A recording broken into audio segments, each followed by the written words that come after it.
The परीक्षा academy में आप सभी का स्वागत है। आज का विषय है ओसीआई, एनआरआई और एकल नागरिकता। ओसीआई, एनआरआई और एकल नागरिकता। ओसीआई का पूरा नाम ओवरसीज सिटीजन ऑफ इंडिया है, जबकि एनआरआई का अर्थ नॉन रेजिडेंट इंडियन है। ओसीआई और एनआरआई समान अवधारणाएं नहीं है। एनआरआई भारतीय नागरिक होता है, जबकि ओसीआई कार्ड होल्डर भारतीय नागरिक नहीं होता।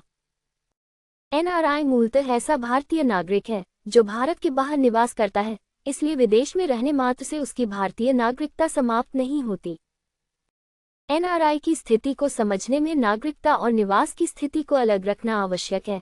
नागरिकता भारतीय बनी रहती है, जबकि विभिन्न कानूनों के अंतर्गत उसकी निवासी या अनिवासी स्थिति अलग निर्धारित हो सकती है। एनआरआई शब्द की परिभाषा और निवास संबंधी मानदंड अलग अलग कानूनों जैसे आयकर और विदेशी मुद्रा प्रबंधन कानून में उनके अपने उद्देश्यों के अनुसार अलग हो सकते हैं।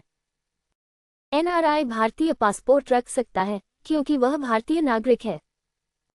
एनआरआई को भारतीय नागरिक के रूप में मतदान का अधिकार प्राप्त है, लेकिन मतदान और मतदाता पंजीकरण के लिए निर्वाचन कानूनों में निर्धारित शर्तें लागू होती हैं। जनप्रतिनिधित्व अधिनियम 1950 के अंतर्गत पात्र प्रवासी भारतीय मतदाता भारत में अपने निवास स्थान से संबंधित निर्वाचन क्षेत्र में मतदाता के रूप में पंजीकरण करा सकता है। एनआरआई भारतीय नागरिक होने के कारण नागरिकों के लिए उपलब्ध संवैधानिक अधिकारों का अधिकारी रहता है। ओसीआई की व्यवस्था नागरिकता अधिनियम 1955 के अंतर्गत वैधानिक रूप से विकसित की गई है। ओसीआई व्यवस्था का उद्देश्य भारतीय मूल से जुड़े कुछ विदेशी नागरिकों को भारत के साथ दीर्घकालिक संबंध बनाए रखने की विशेष सुविधा प्रदान करना है। ओसीआई को ओवरसीज सिटीजनशिप कहा जाता है, लेकिन ये भारत की पूर्ण नागरिकता नहीं है। ओसीआई को दोहरी नागरिकता कहना भी सही नहीं है, क्योंकि भारत पूर्ण दोहरी नागरिकता को मान्यता नहीं देता। ओसीआई कार्ड होल्डर विदेशी देश का नागरिक होता है, जिसे भारत द्वारा विशेष वैधानिक सुविधाएं प्रदान की जाती हैं। ओसीआई कार्ड होल्डर को भारतीय पासपोर्ट जारी नहीं किया जाता, वह अपने विदेशी पासपोर्ट पर यात्रा करता है। ओसीआई कार्ड होल्डर को भारत आने के लिए बहुप्रवेश और बहुउद्देशीय आजीवन वीजा जैसी सुविधा प्राप्त होती है, जो लागू नियमों और शर्तों के अधीन है। ओसीआई कार्ड होल्डर को भारत में किसी भी अवधि तक रहने के लिए सामान्यतः फॉरेनर्स रीजनल रजिस्ट्रेशन ऑफिसर के पास पंजीकरण से छूट प्राप्त होती है। ओसीआई कार्ड होल्डर को आर्थिक, वित्तीय और शैक्षिक क्षेत्रों में केंद्र सरकार द्वारा अधिसूचित सुविधाएं प्राप्त हो सकती हैं। ओसीआई कार्ड होल्डर के अधिकार पुनर्तः नागरिकता आधारित अधिकार नहीं हैं, बल्कि नागरिकता अधिनियम और सरकारी अधिसूचनाओं से प्राप्त वैधानिक सुविधाएं हैं। ओसीआई कार्ड होल्डर को मतदान का अधिकार नहीं मिलता। ओसीआई कार्ड होल्डर लोकसभा या राज्यसभा का सदस्य नहीं बन सकता। ओसीआई कार्ड होल्डर किसी राज्य की विधानसभा या विधान परिषद का सदस्य नहीं बन सकता। ओसीआई कार्ड होल्डर राष्ट्रपति या उपराष्ट्रपति पद के लिए पात्र नहीं होता। ओसीआई कार्ड होल्डर सामान्यतः उन सार्वजनिक पदों और सेवाओं का दावा नहीं कर सकता जिनके लिए भारतीय नागरिकता अनिवार्य है। ओसीआई कार्ड होल्डर को कृषि भूमि या फार्म हाउस जैसी अचल संपत्ति के अधिग्रहण के संबंध में भारतीय नागरिकों के समान पूर्ण अधिकार प्राप्त नहीं है और संबंधित विदेशी मुद्रा तथा अन्य कानून लागू होते हैं।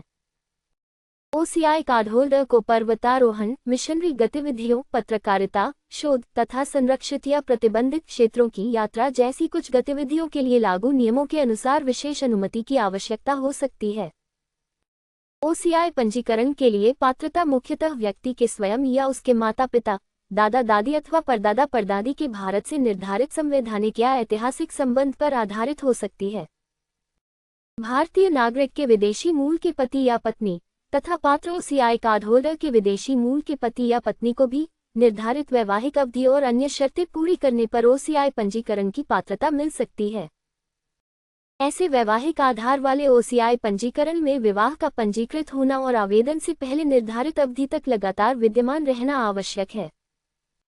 यदि आवेदक स्वयं, उसके माता पिता, दादा दादी या परदादा परदादी में से कोई पाकिस्तान या बांग्लादेश का नागरिक रहा हो, तो वह सामान्यतः ओसीआई पंजीकरण के लिए पात्र नहीं होता। केंद्र सरकार अधिसूचना द्वारा अन्य देशों से संबंधित विशेष पात्रता भी निर्धारित कर सकती है।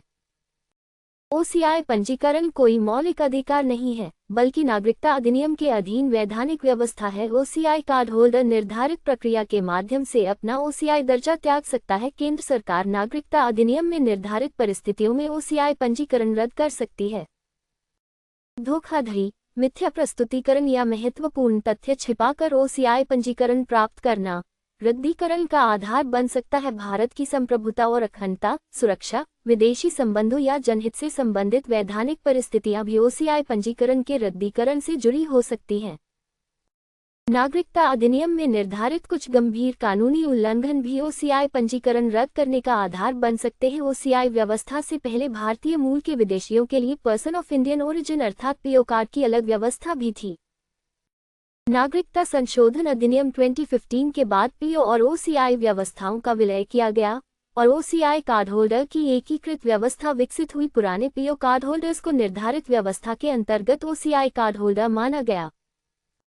एनआरआई और ओसीआई के बीच सबसे महत्वपूर्ण अंतर नागरिकता का है। एनआरआई भारतीय नागरिक है, ओसीआई विदेशी नागरिक है। एनआरआई के पास भारतीय पासपोर्ट हो सकता है, ओसीआई के पास विदेशी पासपोर्ट होता है। एनआरआई को भारतीय नागरिक के राजनीतिक अधिकार प्राप्त हो सकते हैं, ओसीआई को भारतीय नागरिक के राजनीतिक अधिकार प्राप्त नहीं होते। एनआरआई की भारतीय नागरिकता विदेश में निवास करने के कारण समाप्त नहीं होती, जबकि ओसीआई की स्थिति स्वयं भारतीय नागरिकता नहीं है। एकल नागरिकता भारतीय संवैधानिक व्यवस्था की महत्वपूर्ण विशेषता है। भारत में केवल भारतीय नागरिकता होती है, किसी राज्य की अलग नागरिकता नहीं होती। उत्तर प्रदेश, महाराष्ट्र, तमिलनाडु या किसी अन्य राज्य में निवास करने वाला भारतीय उस राज्य का अलग संवैधानिक नागरिक नहीं बल्कि भारत का नागरिक होता है। भारतीय संघीय व्यवस्था में केंद्र और राज्यों की दोहरी शासन संरचना है, लेकिन नागरिकता एक ही स्तर की है। ये व्यवस्था संयुक्त राज्य अमेरिका जैसे कुछ संघों से अलग है, जहां संघीय नागरिकता के साथ राज्य नागरिकता की अवधारणा भी पाई जाती है। भारत में एकल नागरिकता का उद्देश्य राष्ट्रीय एकता, नागरिकों की समान राष्ट्रीय पहचान और पूरे देश में राजनीतिक समुदाय की एकरूपता को मजबूत करना है। एकल नागरिकता का अर्थ यह नहीं है कि प्रत्येक राज्य में सभी प्रकार के अधिकार और सुविधाएं बिना किसी निवास संबंधी शर्त के समान हो। संविधान और कानून कुछ परिस्थितियों में निवास, अधिवास या अन्य वैधानिक मानदंडों के आधार पर विशेष व्यवस्थाओं की अनुमति दे सकते हैं। अनुच्छेद 16 के अंतर्गत सार्वजनिक रोजगार में नागरिकों को अवसर की समानता प्राप्त है, जबकि अनुच्छेद 16 के संवैधानिक ढांचे के अंतर्गत संसद कुछ नियुक्तियों के लिए निवास संबंधी आवश्यकताएं निर्धारित कर सकती है। अनुच्छेद 19 के अंतर्गत भारतीय नागरिकों को भारत के पूरे क्षेत्र में स्वतंत्र रूप से घूमने और किसी भी भाग में निवास तथा बसने की स्वतंत्रता प्राप्त है, लेकिन ये स्वतंत्रताएं संविधान द्वारा अनुमत युक्त प्रतिबंधों के अधीन हैं। एकल नागरिकता का व्यावहारिक अर्थ यह है कि राज्य बदलने से किसी व्यक्ति की भारतीय नागरिकता नहीं बदलती। इस प्रकार एनआरआई भारतीय नागरिक का विदेश में निवास करने वाला स्वरूप है।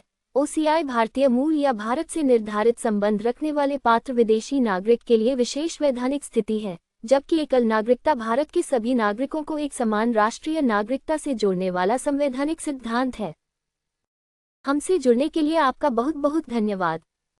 ऐसी ही उपयोगी अध्ययन सामग्री के लिए वीडियो को लाइक और शेयर करें तथा द परीक्षा अकेडमी चैनल को सब्सक्राइब अवश्य करें।